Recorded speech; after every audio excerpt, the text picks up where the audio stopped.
السلام عليكم ورحمة الله وبركاته. وعليكم السلام ورحمة الله وبركاته. سبحان الله والحمد لله ولا إله إلا الله والله أكبر ولا حول ولا قوة إلا بالله العلي العظيم. آمين. gbogbo àná láti rí gbogbo awuyewuye tí ń lọ lẹ́nujọ́ mẹ́ta yìí nípa bàbá wa àgbà Mawlana Sheikh Daud Abdulmajid Alfanla. Hadamallahu wa hayatahu. Ọlọ́run má ṣe jẹ́ kí a rí bàbá pẹ́. Àmín. Ọlọ́run má bà markazi jẹ́. Àmín. Pọ́ìntì méjì kan náà ni mo fẹ́ yọ jáde nínú ọ̀rọ̀ yẹn torí bàbá wa àgbà ti ní kẹ́nìkan kan má sọ̀rọ̀. Àmọ́ nínú tí mo wá gbẹ́sẹ̀ lé ní ọ̀rọ̀ bàbá wa àgbà Sheikh Jakmal. Hadamallahu wa hayatahu. Nínú àwọn fídíò wọn tí wọ́n ti ṣe sẹ́yìn wọ́n ní tá a bá rí inú ọmọ markazi kan tó bá sọ̀rọ̀ ká má ti torí yíhun sọ pé a fẹ́ tàpá sí markazi. Hayakumullah. Pé ká dá tírìtì òun lọ́tọ̀ bẹ́ẹ̀ sì ni kò sẹ́ni kankan tó lè tàpá sí markazi, kò sẹ́ni tó lè gbégẹ̀ sí, tó bá gbégẹ̀ sí yóò lápá. Ọlọ́run má bà markazi jẹ́. Àmín. Àbá mudirul markaz. Hadamallahu wa hayatahu. Ọlọ́run má sábà ṣàlékún àlàáfíà ara fún ọ̀rọ̀ al-Qur'anul Karim. Àmín. Nínú pọ́ìntì mi àkọ́kọ́ nìyẹn. Wọ́n á rí i pé nínú gbogbo àwọn àgbààgbà tí ń jáde látijọ́ yìí àti ẹ̀ wá rí ẹnìkan tí ó tiẹ̀ fi gígún ẹni náà lójú àbí tí ó tiẹ̀ sọ̀rọ̀ kó lójú pé nǹkan tó ṣe yìí ọ̀dà. Gbogbo yín wá ń jẹ mọ́sà, ẹ wá ń jẹ létetí, ẹ wá ń jí ọ̀rọ̀ náà, ẹ wá ń jẹ létetí bí ìgbà téèyàn ń ṣàbòsí. Tẹ́ ẹ̀ fẹ́ jẹ́ kẹ́ni tó ṣàìdá mọ̀ pé àìdá ló ṣe yìí, ṣó yẹ kó mọ rí bẹ́ẹ̀. Nínú fídíò tí mo rí táwọn àgbà markazi tí wọ́n fi máa ń jẹ sọ́dọ̀ Sheikh Daudu náà ṣe, wọ́n á ní markazi ń bá wa wí lọ́wọ́. Rárá o, tí markazi yóò bá bá Núrù wí, markazi ò lè rán òpònú èèyàn níṣẹ́. Hayakumullah. Markazi ò lè rán agọ̀ níṣẹ́. Markazi kò lè rán amukun mẹ́kọ èèyàn níṣẹ́. Èèyàn ńlá náà ń rán lọ sí ìdí nǹkan. Èèyàn ńlá lèèyàn máa ń rán lọ sí ibi ńlá. Nígbà tí markazi fẹ́ pé bàbá àgbà Yásàtà ṣàkíyèsí, a rí ẹni tí wọ́n rán lọ sí wọn, àfáwà Adéwọ̀lú. Hadamallahu wa hayatahu. A rí wípé ìyẹn ní ó dá sí ara rẹ̀ jẹ́ ni, kì í ṣe markazi ló rán. Àkọ́kọ́ pọ́ìntì mi nìyẹn. Ẹlẹ́kejì ń bẹ̀ wọ́n ní èèyàn ṣe mistéèkì. Arákùnrin kan náà wọ́n ń pè ní Aljawhari. Òun náà ń dìfẹ́ǹdì irọ́. Wọ́n ní èèyàn ṣe mistéèkì, instead of tá pàwọ́pọ̀ tá bá ẹni náà wí, òun dìfẹ́ǹdì irọ́. Àléyàn sọ pé an asati zatul markaz. Ìwọ tún sọ pé ó lọ. Àyìn kọ́f láàmù rẹ̀ dà. Mo tún wò pé ìgbà tí mo wo fídíò náà mo tún wò ìwọ mọ̀ tún gọ̀ tó yìí, ìwọ tún gọ̀ yàtọ̀. Ó wá fẹ́ máa ṣe kìyàzù ayé al-Qur'an ibi wàmán áwfà bima áhàdà alayhi Allah. Ó fẹ́ máa ṣe kìyàsù rẹ̀ papọ̀ mọ́ anazati zatul markaz. Àyìn kọ́f láàmù rẹ̀ dà. Bóò ló ṣe papọ̀? Bóò ló ṣe papọ̀? Àmọ́ àfá ajá tíra bí kí ni wọ́n ń pè yìí? Torí tó bá ti fi mú ọ tó òkun àgbàlagbà lé, mọ́ retí àpọ́nlé lọ́dọ̀ títí wa náà o. Wa man yajtarib yahsabu aduwwan sadiqahu. Wa man la yukarrim nafsahu la yukarrami. ẹni tí ó pọ́n àgbàlagbà lé kó má retí wípé òun ó rí àpọ́nlé lọ́dọ̀ àwọn tí ń bọ̀ lẹ́yìn o. Wa man la yukarrim nafsahu la yukarrami. Irun tó dẹ́wò ni ó ti fi járí wípé oríire kan ò tọwọ́ rẹ̀ jáde rí torí èèyàn ò lè mọ lásìkò ìgbà téèyàn ń rẹ́rìn ni wọ́n ń sunkún bóyá ló ṣe papọ̀. Wa ka'in tara min samitin laka mujibin. Ẹ dákun bẹ́ẹ̀ bá tiẹ̀ wá lọ sí Jámíà ṣé fánáwì yóò dúró déédéé ni ẹ mọ̀ wípé àwọn ààyè gbogbo ààyè kọ̀ọ̀kan ló níbi tí ọ̀rọ̀ bá mu bẹ́ẹ̀ bá lọ Jámíà ṣé fánáwì yóò tún yanjú débẹ̀. Wa ka'in tara min samitin laka mujibin.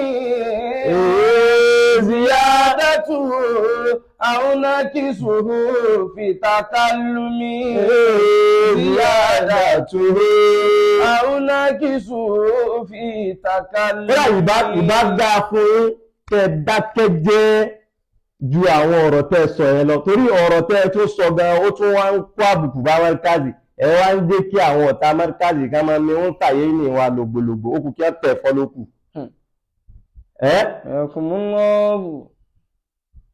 Ìbá dáa fún yín kẹ́ dákẹ́ ju èyí tẹ́ sọ ní lọ.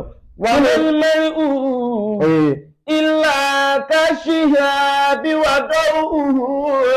Ìwé olùtún lè ní wa mal mar'u illa kashihabi wa daw'ihi.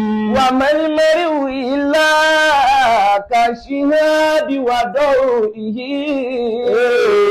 Yahuru Ramadan ba'da wasati. Yahuru Ramadan ba'da wasati. Olérè pé wọ́n wà pẹ̀lú bàbá Mùdírù lénìí ló wá mú ẹ máa fi gbégbẹ̀ sáwọn tí ó yẹ kó gbégbẹ̀ sí wàá lápá o.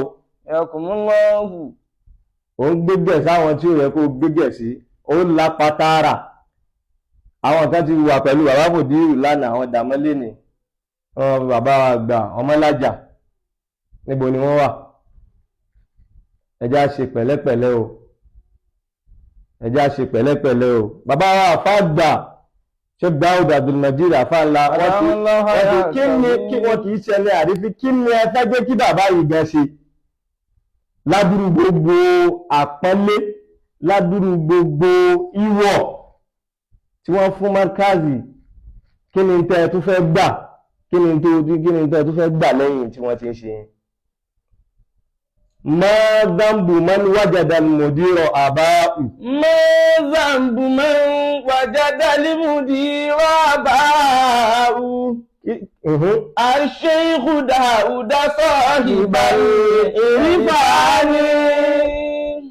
Kí lẹ́sẹ̀ Sheikh Daud kan tí wọ́n fi dìsáàbù tí ajá tíra àbí kí ni tí wọ́n ń pè yìí. Agùnmọ́ ni iye nínú. Ẹ bá wo structure rẹ̀ náà ẹ rí wípé eléyìí. Ma zambu man wajada al-mudira aba'u. Ẹni tí ó rí Mùdírù ní bàbá rẹ̀. Wọ́n bá rí Mùdírù báyìí wọ́n ti bìlíìfù pé bàbá wa ló délẹ̀ yìí. Irú bàbá ẹ ti rí pé tẹ́yìn ò bá tiẹ̀ lọ sí Jámíà tí tánáwì rẹ̀ tó bá dúró lẹ̀ dáadáa ó yẹ kó mọ bóòlì yẹn tí máa sọ̀rọ̀. Uslubuhu wa uslubiyatuhu sifurun. Al-Sheikh Daud sahibul irfani. Sheikh Daud tí wọ́n yanjú ń tàwọn tó yanjú nú. Min zaka markazina agége aláhù. Nínú Markazi nínú bẹ̀rẹ̀ táwọn àgbàlagbà wà ń bẹ àwa rẹni tó lè tiẹ̀ ṣe ní sáì àbí tó lè tiẹ̀ kan lábùkù tí ó tiẹ̀ jáde ráàrin tó wù yìí. Ìwà burúkú ni gbá. Àṣìlú líhùsù lílí ṣe ìhìnà fùríkọ́ni. Àwọn náà mọ̀ ìfẹ́ aṣílùlù súlì wa ní bíbẹ̀ ni. Àtàbàdá iṣẹ́ kọ́sún ní àṣìṣùn bí gúnmúrì yìí. Níbi ìbẹ̀rún náà ni amukun mẹ́kọ̀ọ́ agùnmọ́niyé tí kò sí làákàyè. Èyí wà ní làákàyè àbí oríire kan yóò jẹ́ olóríire. Olóríire èèyàn ní máa ń bá olóríire èèyàn dunnú. Máa zálà yẹ̀rì fàún sóòtàwò nílà ní. Wọ́n wá ń gbóhùn rẹ sókè fatafata ní sójú wọn náà ló ti ó kọ́kọ́ ṣe lálákọ́kọ́ ẹnìkan wá ń try láti correct rẹ ipe ibi tó ń lọ yìí àánú ni ó sórí ibú ń bẹ̀ ó sáà ní fi ọ́lẹ̀ eré ibú náà ló fẹ́ ṣe. ìyàbúnà lẹ́yìn mi wá dírù ìró yorí ìdúṣúrọ̀ tán bí síbà ní. eré ibú tó fẹ́ ṣe nìyẹn látara ebú ipe kó hàn látara ebú náà ló fẹ́ gbà sórí ibú. kẹ́líbù yìí náà bí hu. àmọ́ kò sí nǹkan kan tá a fi ọwọ́ ju ajá náà lọ́tẹ́ bá wo structure rẹ̀ ẹ́ rí i pé kò. kẹ́líbù yìí náà bí hu. ajá ti ń gbé ni. lílí wùsù dìbì náà bú yìí. ẹ dákun ajá tí wọ́n ń gbé mẹ́ẹ̀kùn kí ló fẹ́ ṣe òun yóò fẹ̀jẹ̀ rẹ̀ ní mọ̀nàkà. wàlá pọ́dí tẹ́ àdá pọ́dí wọ̀hó bìsífà ní. a ti rí i pé pẹ̀lú tí ń ṣe ni ó ti kọjá àlà ó sì ti bẹ̀rẹ̀ sí ní káàbùkù ní látẹnu ẹ̀ nílọ. àsàfàn lìnàbùhì lìkẹ́líbì lè sáyù náà fi rún. nígbà tájá bá ń gbó ẹ dákun kí ni ìwúlò ajá tí ń gbó. yùbùdí ṣàpọ̀ wàtáhùbìdù nìdọ́ra ní. mo wá ń ṣàfihàn orí ibú tó fẹ́ ṣe káàkiri orí social media. máa láàmà fi ìlú ka. kí ni orú ẹ̀ sí Sheikh Daud Afánlá ọ̀nà jìn sí àwọn. máa láàmà fi ìlú ka. tó bá yẹ pé lérí ire èèyàn bá ní ọ́ ni ó yẹ kó gbá e lérí ire èèyàn dunnú ni. lílé afánlá abúlíwá rẹ̀. bàbá gbogbo ayé ni wọ́n ń fẹnu kàn. máa záyẹ̀ kùlù sí wáàsì bá rí mẹ́ta ní. máa záyẹ̀ kùlù kí ni tí bàbá fẹ́ sọ ju pé kán wọn ní ẹ̀yin ọmọ ẹ ṣáà ṣe sùúrù. máa záyẹ̀ kùlù sí wáàsì bá rí mẹ́ta ní. wọ́n tó tí wọ́n sọ ju pé sùúrù náà ni ẹ ṣẹ̀ṣẹ̀ máa ṣe. bàbá ti ṣe sùúrù lálákọ̀ọ́kọ́ stibari mafani náà tún lè léyìí á tún ṣe sùúrù náà ni subhana rabbika rabbil izzati amma yasifun wassalamu ala al-mursalin walhamdulillahi rabbil alamin.